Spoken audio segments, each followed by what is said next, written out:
The heart. There is blood in our body. We take in air when we breathe in. Our body carries the air to all parts of the body. बघा काय दिलं आहे, आपल्या शरीरामध्ये काय आहे, पूर्ण तर रक्त आहे. We take in air when we breathe in. आपण जेव्हा श्वास घेतो त्यावेळेस आपण ऑक्सिजन घेत असतो. ओके.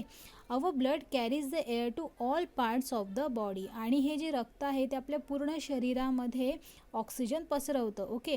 आता तुम्ही पाहिलं आहे की रक्तवाहिन्या ज्या असतात त्यांच्या थ्रू ऑक्सिजन आपल्या शरीराच्या प्रत्येक अवयवांना मिळतं. Okay. The food that we eat gets digested. It is again blood that carries the digested part to every particle of the body. बघा आता पुन्हा हे ब्लडच आहे जे काय करतं, आपलं जे पचलेलं अन्न असतं ते पचलेल्या अन्नानंतर जे काही न्यूट्रियंट्स मिळतात ते सगळे न्यूट्रियंट्स जे काही महत्त्वाचे घटक आहेत ते पुन्हा रक्तामध्ये मिक्स होऊन आपल्या पूर्ण बॉडीला मिळतं. ओके. आणि कोणा थ्रू मिळतं, तो फक्त हे आपल्या ब्लड थ्रू मिळतं. Okay. For this purposes it is necessary to keep blood flowing through the blood vessels that spread throughout the body. आणि या कारणांसाठीच आपल्या पूर्ण शरीरामध्ये रक्त हे फ्लोच झालं पाहिजे, सतत व्हायला पाहिजे. ओके. आणि हे कशा थ्रू फ्लो होतं तर ब्लड वेसल्स म्हणजे रक्तवाहिन्या. आपण जो चित्र पाहिलं होतं तर रक्तवाहिन्यांथ्रू हे ब्लड पूर्ण बॉडीमध्ये फिरत राहतं आणि त्याच्या थ्रूच ऑक्सिजन आणि हे जे डायजेस्टेड फूड आहे ते आपल्या प्रत्येक अवयवांना मिळतं. Okay. It is the function of the heart to keep the blood flowing. आता हे पूर्ण रक्त कोण फ्लो करत ठेवतं, तर आन्सर आहे हार्ट. ओके. हार्ट हा खूप इम्पॉर्टंट पार्ट आहे आपल्या बॉडीचा. The heart is an important internal organ. Heart हे आपल्या शरीराचा एक खूप महत्त्वाचा इंटरनल ऑर्गन आहे. It is in the centre of the thoracic cavity a little to its left. बघा आता हार्ट कुठे आहे, तर आपल्या सेंटरला आहे. कुठल्या सेंटरला, तर थोरॅसिक कॅव्हिटी. आपण थोरॅसिक कॅव्हिटी पाहिली होती. थोरॅसिक कॅव्हिटी कुठे असते, तर छातीचा जो भाग आहे त्याला म्हणतात थोरॅसिक कॅव्हिटी. तिथे थोरॅसिक कॅव्हिटी असते आणि त्या थोरॅसिक कॅव्हिटीच्या सेंटरला ॲक्च्युली काय असतो, हार्ट असतो. पण तो लिटिल लेफ्टला कललेला आहे आणि तो लिटिल लेफ्टला असल्यामुळे आपण असं म्हणतो की हार्ट लेफ्ट साईडला आहे, पण ॲक्च्युली तो लेफ्टला नाही आहे, तो सेंटरला आहे. तसंच लिटिल भाग जो आहे, थोडा भाग, तो लेफ्ट साईडला आलेला आहे. म्हणून आपल्याला जर हार्टबीट्स चेक करायचे असतात तर आपण आपला हात कुठे ठेवतो, आपल्या लेफ्ट साईडला ठेवतो छातीच्या. Okay. It is slighter bigger than one's fist. आता जर तुम्हाला तुमचं हार्ट किती आहे, किती त्याची साईज आहे हे जर चेक करायचं असेल तर काय करा, तुमची मूठ बंद करा आणि तुमची जी तुम्ही मूठ बंद केल्यानंतर जो शेप येईल हात तुमच्या मुठीचा, तर त्या मूठपेक्षा थोडं मोठं तुमचं काय असणार आहे, तुमचा हार्ट. ओके. आता तुमच्या लक्षात आलं, लहान मुलाच्या जर हार्टची साईज तुम्हाला पाहायची असेल तर लहान मुलाचं फिस्ट जर आपण पाहिली म्हणजे मूठ जर आपण पाहिली, त्याचे जेवढी मूठ असणार त्याच्याहून थोडं मोठं काय असणार आहे, त्या बाळाचा हार्ट असणार आहे. ओके. तुमचे तुम्ही हार्टची साईज चेक करू शकतात. फिस्ट तयार करा आणि त्या फिस्टपेक्षा थोडं मोठं तुमचं हार्ट असणार आहे. Okay. The walls of the heart too are flexible. आता हार्टचे जे वॉल्स असतात ते कसे असतात, लवचिक असतात. ओके. आता तुम्हाला चित्रामध्ये इथे हार्ट दिसत आहे. ओके. आता हे जे पाईप्स तुम्हाला दिसत आहे या पाईप थ्रू ब्लड निघत असतं आणि पूर्ण बॉडीला ते मिळत असतं. ओके. मुलांनो, आपला जो हार्ट आहे ना तो एका पंपसारखा आहे. ओके. आपल्याला पाण्याचा पंप माहिती आहे, जो फोर्सनी पाणी घेतो आणि फोर्सनी पाणी वरती टाकीमध्ये टाकतो. ओके. तर आता आपला हार्ट हा पंपसारखा आहे आणि आपल्या हार्टचे 4 पार्ट्स असतात. ओके. त्याला 4 चेंबर्स म्हणतात. तर आपण एवढे डिटेलमध्ये जाणार नाही आहोत. आपण बघणार आहोत की हार्टचे लेफ्ट साईड आणि राईट साईड असतात. तर राईट साईडचं काय काम आहे, तर राईट साईडचा जो भाग आहे तो काय करतो, तर पूर्ण बॉडीमधलं जे रक्त आहे, रक्त पूर्ण बॉडीमध्ये फिरतं आणि मग ते राईट साईडच्या हार्टमध्ये जातं. तिथून ते कुठे जातं, तर ते लंग्समध्ये जातं. आणि राईट साईडमध्ये जे कोणतं ब्लड येतं ते अशुद्ध रक्त असतं, कारण ते पूर्ण बॉडीमध्ये रक्त फिरून जेव्हा हार्टमध्ये जातं तेव्हा ते अशुद्ध झालं असतं. आणि मग हार्ट काय करतो, ते रक्त तो लंग्सकडे पंप करतो आणि लंग्सकडे गेल्यावरती लंग्स काय करतात, त्यातलं कार्बन डायऑक्साईड हे शरीराच्या बाहेर टाकतं. ओके. आणि नंतर काय होतं, लेफ्ट साईड जे आहे, लेफ्ट साईड काय करतं, तर शुद्ध झालेलं जे रक्त आहे, ओके, ते रक्त काय करतं, ते पूर्ण शरीरामध्ये स्प्रेड करतं आणि लंग्समधून जे ऑक्सिजन येतं ते आपल्या लेफ्ट साईडच्या हार्टला मिळतं आणि मग ते पूर्ण बॉडीमध्ये ब्लडमध्ये मिक्स होऊन पूर्ण बॉडीला ते ऑक्सिजन मिळतं. आलं एक लक्षामध्ये. ह्याचं डिटेल स्टडी तुम्ही जेव्हा मोठे होणार त्यावेळेस तुम्ही नक्की करणार आहात. Okay. A new term, the heart contracts. म्हणजे काय होतं तर आपल्या हार्टची साईज लहान होते. ओके, म्हणजे the heart become smaller. The heart relaxes. Heart relaxes म्हणजे काय, the heart return to its original size. आपलं जे हार्ट आहे ते त्याच्या ओरिजिनल साईजला पुन्हा येतं. ओके, तर आता ते काय आहे ते तुम्हाला या एक्झाम्पल थ्रू सांगितलेलं आहे, आपण ते रीड करूया. Try this. Take a bottle made from flexible plastic. बघा, तुम्हाला एक प्लास्टिकची बॉटल घ्यायची आणि ती बॉटल कशी असली पाहिजे, फ्लेक्झिबल, म्हणजे तुम्ही तिला इझिली प्रेस करू शकतात अशी प्लास्टिकची बॉटल पाहिजे. कारण आजकाल प्लास्टिकची बॉटल हार्डसुद्धा असतात आणि फ्लेक्झिबलसुद्धा असतात. तर फ्लेक्झिबल आपल्याला घ्यायची जी इझिली तुम्ही अशी दाबू शकतात. Okay, take a spent ball pen refill. आता तुम्हाला एक वापरलेली रिफिल घ्यायची आहे बॉलपेनची, जी पूर्ण एम्प्टी आहे, रिकामी आहे. Make a small hole in the centre of the lid of the bottle. आणि तुम्हाला बॉटलच्या जे झाकण आहे तिथे तुम्हाला एक छिद्र करायचं आहे. The refill must fit tightly in the hole. आणि ती रिफिल जी आहे ती त्या होलमध्ये इन्सर्ट करायची आहे तुम्हाला. Now fill the bottle with water. आणि आता ती बॉटल आहे ती पाण्याने भरून घ्यायची आहे. Fit the lead with the refill tightly on the bottle. ते झाकण तुम्ही त्या बॉटलला आता बसवणार आहात. Make sure that most of the refill is inside the bottle and only a short tip projects out. आता आपण हे खात्री करून घ्यायचं आहे का रिफिल जी आहे ती पूर्णपणे पाण्यात आहे आणि अगदी थोडाच भाग त्याचा त्या लीडच्या बाहेर आलेला आहे. Okay, it will make it easier to do this experiment. मग आपला जो प्रयोग आहे तो खूप इझी होणार आहे. ना hold the bottle upright in both hands. आता बघा, त्या मुलीने ज्या पद्धतीने बॉटल धरली आहे त्या पद्धतीने तुम्ही बॉटल धरायची आहे. Press the bottle and then leave it loose. तुम्हाला बॉटल जोरात प्रेस करायची आहे. ओके, तुम्ही बॉटल जेव्हा जोरात प्रेस करणार म्हणजेच तुम्ही काय करतायत, तिला कॉन्ट्रॅक्ट करतायत. ओके, तिची साईज तुम्ही लहान करतायत. Do this 3 or 4 times. असं तुम्हाला 3-4 वेळा करायचं आहे. म्हणजे बॉटल दाबायची, सोडून द्यायची, दाबायची, सोडून द्यायची, असं तुम्हाला 3-4 वेळा करायचं आहे. तुम्हाला काय दिसतंय चित्रामध्ये, काय होणार, जेव्हा तुम्ही जोरात दाबणार त्यावेळेस ते पाणी जे आहे आतलं ते फोर्सनी बाहेर उडणार. ओके, आणि जेव्हा बॉटल तुम्ही सोडणार त्यावेळेस बॉटल नॉर्मल साईजला येणार. ओके, तुमच्या आले का लक्षामध्ये, जेव्हा हार्ट कॉन्ट्रॅक्ट होतं त्यावेळेस फोर्सनी ब्लड जे आहे ते बॉडीमध्ये फेकलं जातं आणि त्याची साईज लहान होते. आणि जेव्हा तो रिलॅक्स होतो त्यावेळेस तो त्याच्या ओरिजिनल साईजला येतो. ओके, आणि हे कंटिन्यूस असं चालू असतं.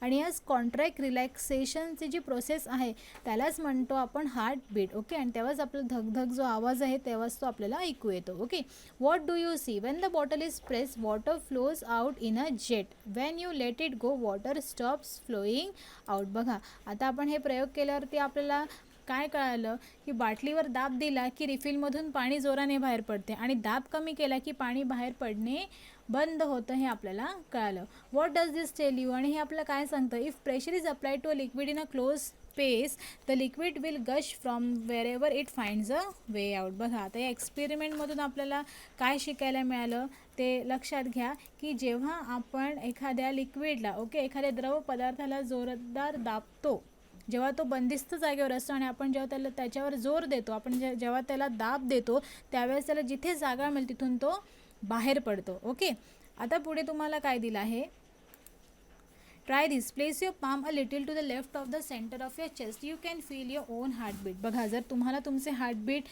जाणून घ्यायचे असतील तर तुम्ही काय करा, तुमचा तळहात तुमच्या छातीवर मध्यभागी पण थोडासा डावीकडे ठेवा आणि तुम्हाला तुमचे स्वतःचे हृदयाचे ठोके ऐकू येतील. Okay, the heart contracts and relaxes alternately without stopping. बघा, आपलं जे हार्ट आहे ते आलटून पालटून कॉन्ट्रॅक्ट होतं, रिलॅक्स होतं, कॉन्ट्रॅक्ट होतं, रिलॅक्स होतं. Okay, when it contracts the blood in heart is pushed in to the blood vessel. जेव्हा ते हार्ट कॉन्ट्रॅक्ट होतं म्हणजे जेव्हा आपण बॉटल प्रेस केल्यावर पाणी कसं बाहेर उडालं, तेव्हा जेव्हा ते हार्ट कॉन्ट्रॅक्ट होतं त्यावेळेस खूप फोर्सने जे ब्लड आहे ते ब्लड वेसलमध्ये जातं. At every contraction it is pushed further and further.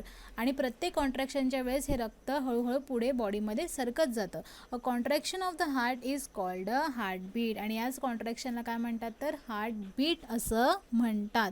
If you place your hand on the middle of the chest a little to the left you can feel the throbbing of your heart due to the heartbeats.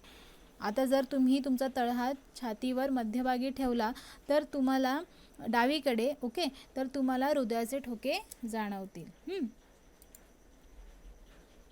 At the wrist there is a blood vessel that flows very close to the skin. बघा, आता काय दिलेलं आहे, आपल्या मनगटापाशी त्वचेच्या अगदी जवळून जाणारी रक्तवाहिनी असते. ओके, आता if the If you place your fingers there, you can feel the heartbeats. This is called feeling the pulse. बघा, आणि जर तुम्ही तिकडे, जर तुम्ही त्या जागेवर जर तुम्ही हात ठेवला तर तुम्हाला हृदयाचे ठोके जे आहे ते जाणवतील, आणि त्या ठोक्यांनाच काय म्हणतात तर फिलिंग ऑफ पल्स, म्हणजेच त्याला नाडीचे ठोके असे म्हणतात. आता मुलांना तुम्हाला माहिती आहे का पल्स जे काय असतं, तर पल्स म्हणजे तुमचे हार्ट रेट असतं. हार्ट रेट म्हणजे काय, तुमचं हृदय किती वेळा बीट करतं. ओके, एका मिनटात तुमचं हृदय किती वेळा बीट करतं त्याला काय म्हणतो आपण, पल्स म्हणतो. ओके, किंवा हार्ट रेट म्हणतो.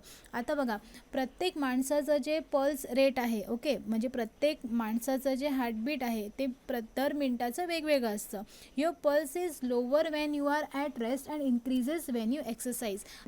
जर तुम्ही तुमचे पल्स रेट चेक केले, जर तुम्ही तुमचे 3 बोटं घेतले आणि मनगटावर ठेवले, तर तुम्हाला तुमचे जे पल्स आहेत ते तुम्हाला कळतील. एका मिनटात तुमचं हार्ट किती वेळा बीट करतं हे तुम्हाला आरामात कळेल, आणि हे प्रत्येक माणसाचं वेगवेगळं असतं. आता बघा, जेव्हा तुम्ही आराम करत असाल तेव्हा तुमचे पल्स रेट जे असतात ते लो असतात, आणि जेव्हा तुम्ही खूप काम करतात, एक्सरसाइज करत असतात, त्यावेळेस तुमचे पल्स रेट इन्क्रीज होतात.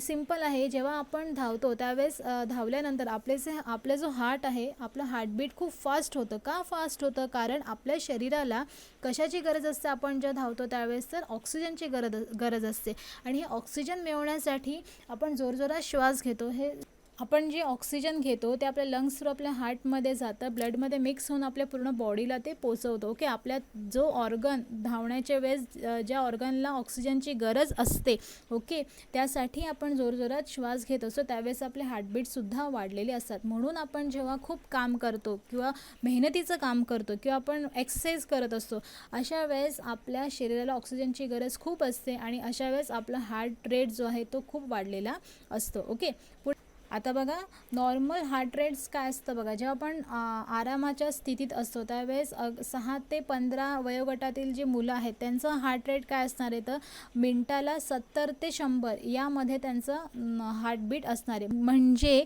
मिनटाला त्यांचं हार्ट 70 ते 100 वेळा बीट करतं. ओके, आणि जे ॲडल्ट आहेत म्हणजे 18 वरती 18च्या वरती जे आहेत त्यांचं हार्ट 60 to 100 या रेंजमध्ये बीट करतं. ओके,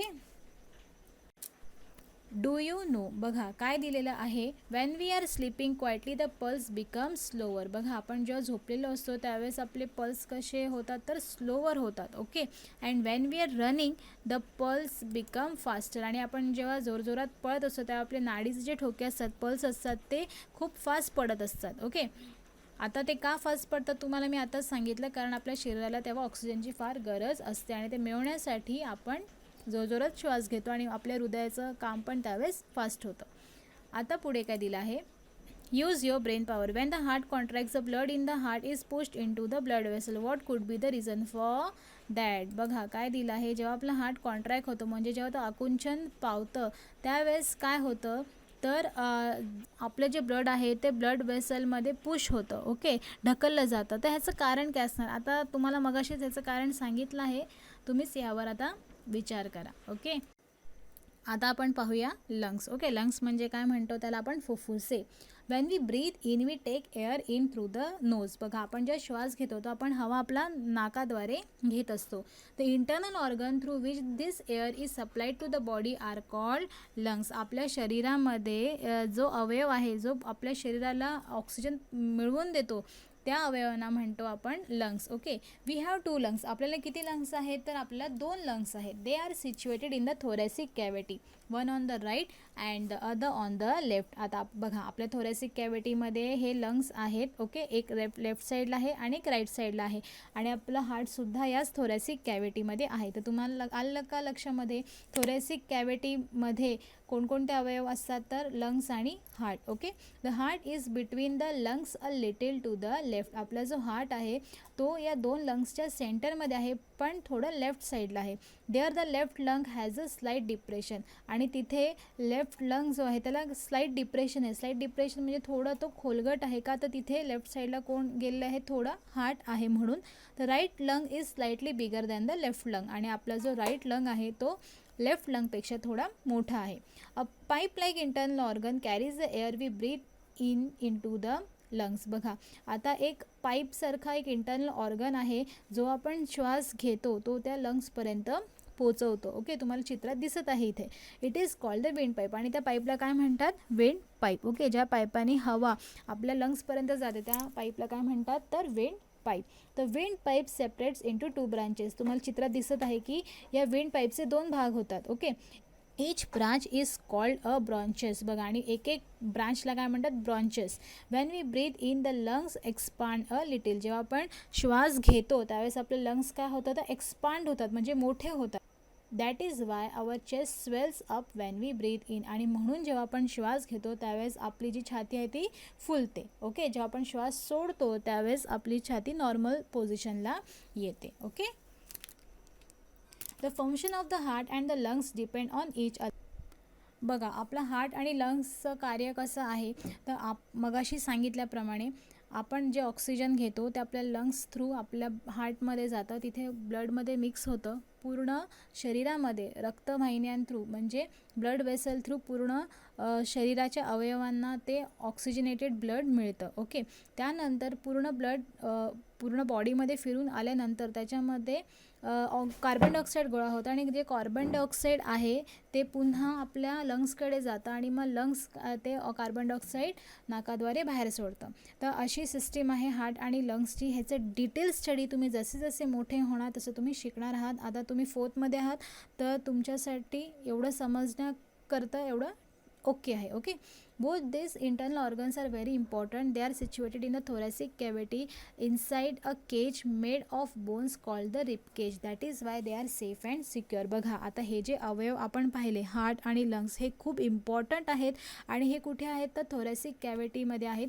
थोरॅसिक कॅव्हिटी जी आहे ती जी पोकळी आहे थोरॅसिक कॅव्हिटी तिथे आहे रिब केज. ओके, आणि त्या रिब केजमध्ये कोण आहे? तर हे अवयव आहेत. ओके, आणि म्हणूनच ते सेफ आहे आणि सिक्युअर आहेत. ओके, तुम्हाला चित्रामध्ये इथे रिब केज दिसत आहे.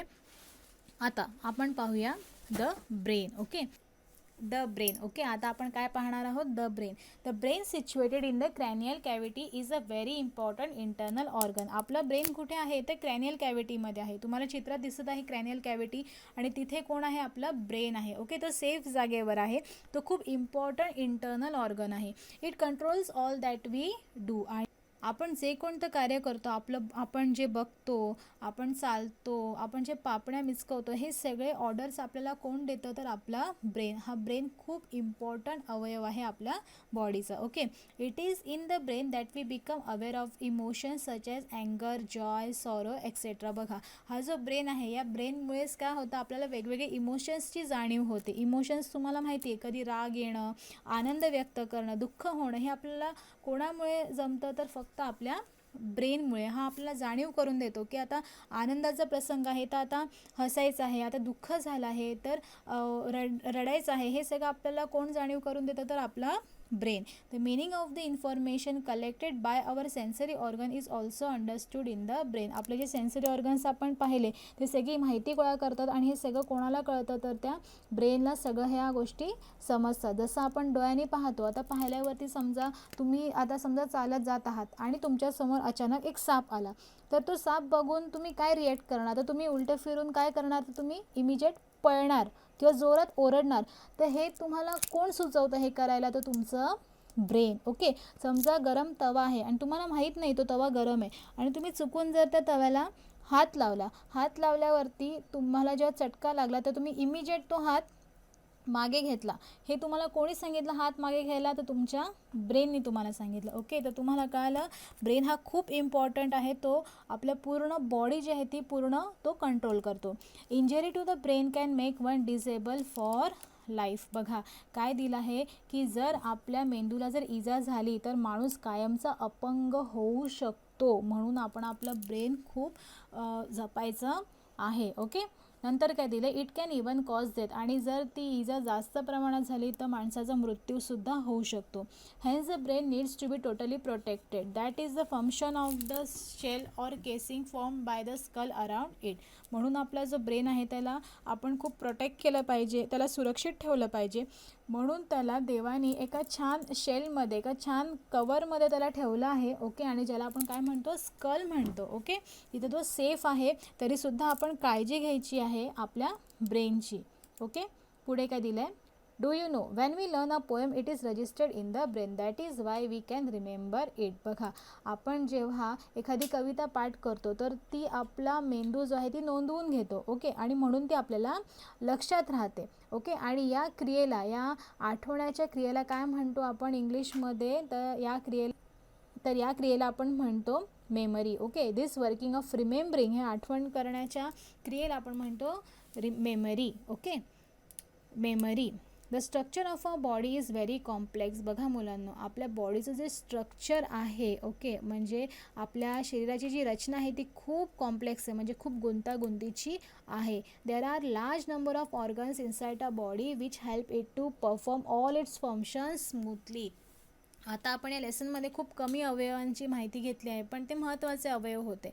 आणि आपल्या शरीरामध्ये असे खूप अवयव आहेत आणि ते खूप खूप महत्त्वाचे आहेत. ओके, आणि त्यांच्यामुळेच आपल्या शरीराचे सगळे जे कार्य आहे ते इझिली पार पडतात.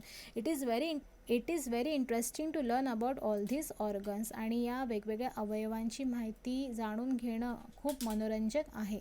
Do find out more about them as you.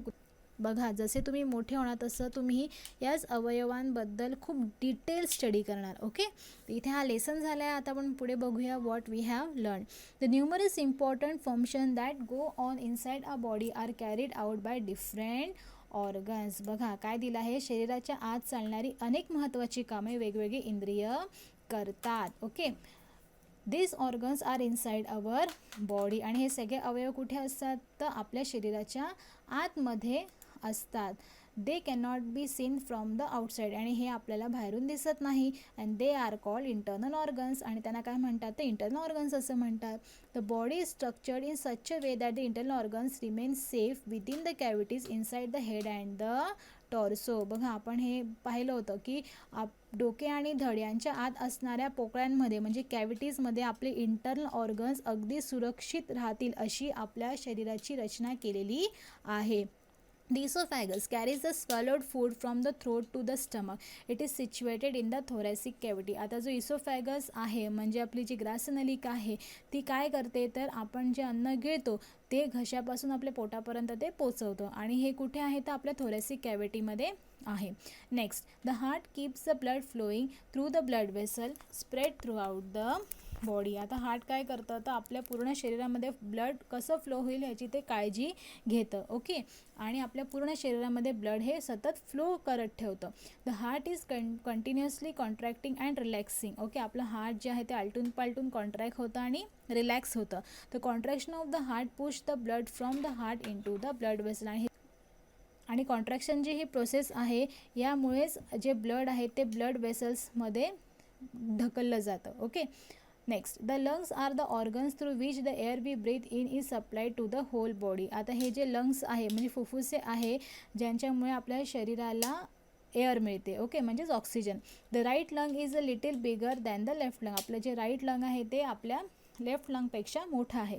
The heart and the lungs are held safely in the ribcage in the thoracic cavity. बघा, आपलं जे हार्ट आणि लंग आहे ते आपल्या थोरॅसिक कॅव्हिटीमध्ये सेफ आहेत. आणि ते कुठे सेफ आहेत, कशामध्ये आहेत, तर ते रिप केजमध्ये आहेत. Our brain is a very important internal organ. बघा, आपलं ब्रेन हे खूप इम्पॉर्टंट इंटरनल ऑर्गन आहे. It has a safe place inside the skull. आणि त्याची सेफ जागा कुठे आहे, तर आपल्या स्कलमध्ये आहे.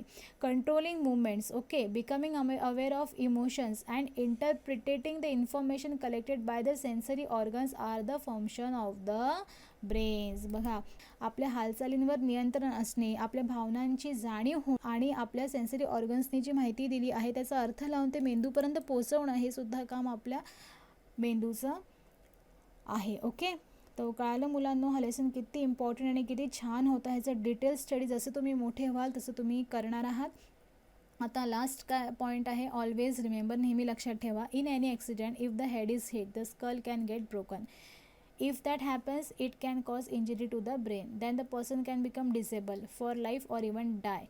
That is why one must always wear a helmet when riding a motorcycle or scooter. बघा, खूप महत्त्वाचं दिलं आहे. अपघात झाला आणि डोक्याला जर मार लागला तर कवटीला इजा होऊ शकते. ओके, त्यामुळे जर मेंदूला दुखापत झाली तर कायमचं अपंगत्व येतं किंवा माणूस मरूसुद्धा शकतो. म्हणून नेहमी स्कूटर बाईक वापरताना हेल्मेटचा वापर करावा. ओके, इथे हा लेसन संपलेला आहे आणि खूप महत्त्वाचा लेसन आहे. तुम्ही एकदा पुन्हा रीड करा आणि समजून घ्या. ओके.